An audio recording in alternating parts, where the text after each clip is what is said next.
السلام عليكم. في هذه الحلقه غادي نشوفوا ريم مشات لعند الاب ديالها كتقول له فين درتي لي راجلي. تتقلب الدار كامله وما كتلقاش. واحد اللحظه سمعت الدقان، ولكن ملي غادي تمشي تحلها تلقاها شيرين وغتقول له هذه شنو كديري عندك بابا. وشيرين كتحرش بالسيد جواد. غادي تكون واحد الحلقه رائعه من طول شريكم. نبداو في البدايه، غادي تكون مع ريم وجواد. قالت لي بابا فين هو راجلي؟ عافاك لك كنتي شادو ليا، عطيه لي دابا. واحد اللحظه سمعت الدقان، قال لي انا راه ما عندي حتى شي حد. قالت له اذا هاد الدقه منين جا؟ بقات تتقلب ديك الدار كامله ما لقات حتى شي حد وعرفت الصوت منين جاي. منين وصلت للباب اللي فيه الدقان قالت له دابا غادي تحل هاد الباب بابا ولا غنكسر راسي حداك. قال لها غير ما تاذيش راسك، ها انا نحلو، ولكن غير ثقي بيا راجلك راه ما عنديش. منين حليها الباب كتفاجئ بشيرين لابسه لباس النوم وجالسه تما كاينه، وبقات كتستهزأ منها. قالت له بابا هذه شنو كدير هنايا؟ قال لها ما عرفتش، بقى ساكت. قال لها انا ما عرفتش. قالت لها انت شنو كديري هنا؟ واش خاطفك؟ قالت له وصلت بك حتى لهاد الدرجه تخطف بنت بابا؟ قال لها انا ما خاطفاش، هي راه جالسه هنا وبالاراده ديالها انت سوليها. قالت لها حقا بالاراده ديالي انا جالسه هنا. قالت لها اذا علاش سد عليك؟ قالت لها سد عليا باش ما يخلينيش نمشي، ما بغانيش نمشي وبغاني نبقى معاه. قالت لهم واش ما بيناتكم علاقه؟ هو بقى ساكت. قالت ليه بغيتي تخرج لي العقل ديالي يا بابا؟ هذه راه باقا صغيره ومراهقه من الفوق. انت شنو كدير بهاد البنت هنايا؟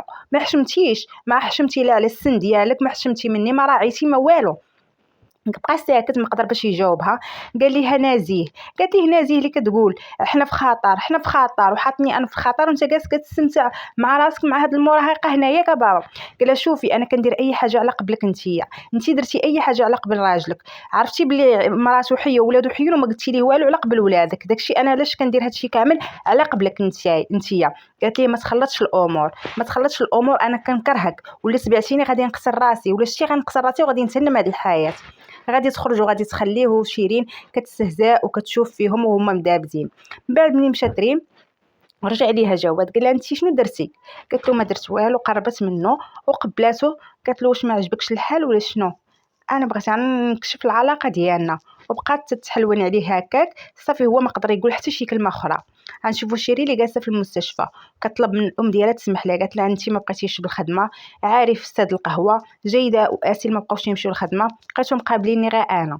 وهي تحيد الخاتم اللي عطاها عارف. قالت لها واش ممكن تخليه عندك؟ قالت لها علاش بنتي؟ عارف راه كيبغيك زعما.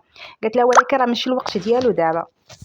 قالت لها واخا بنتي اللي بغيتي نديروه معليش.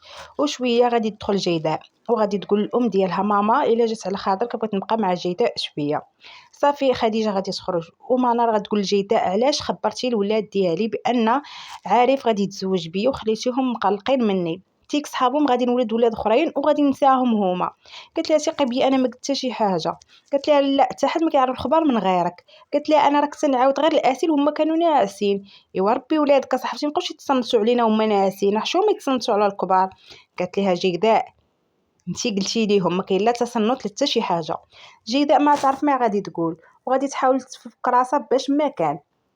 قالت لها خرج لي واحد الشغل عاد تفكرته غادي نمشي نقضيه ونجي دابا اختي. قالت لها راني كنهضر معاك بعدا. قالت لها ترجعوا نكملوا الحديث ديالنا منار، انا مزروبه وخصني نمشي. المهم بغات غير تهرب من منار.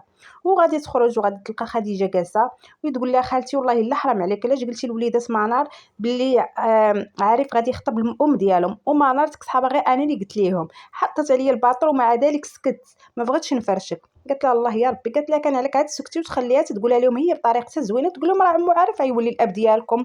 وفي ديك الساعه اللي كتحاول تشرح لخديجه كانوا الوليدات جايين وعاد سمعوا الحقيقه ديال بصح. بقات تتغمزها خديجه، بقات تقول الله يا ربي ما عندي زهر، كلشي كيلصق فيا انا، ما تقوليش ليا خالتي سمعوا الهضره ديالي. صافي عارف بقى كيخنزر فيها. وفاروق وجيهان بقاو يخنزروا في عارف، ما بغاوش يكون الاب ديالهم باش الام ديالهم ما تولدش وتجيب وليدات اخرين وتنساهم بحال اللي دار صابر.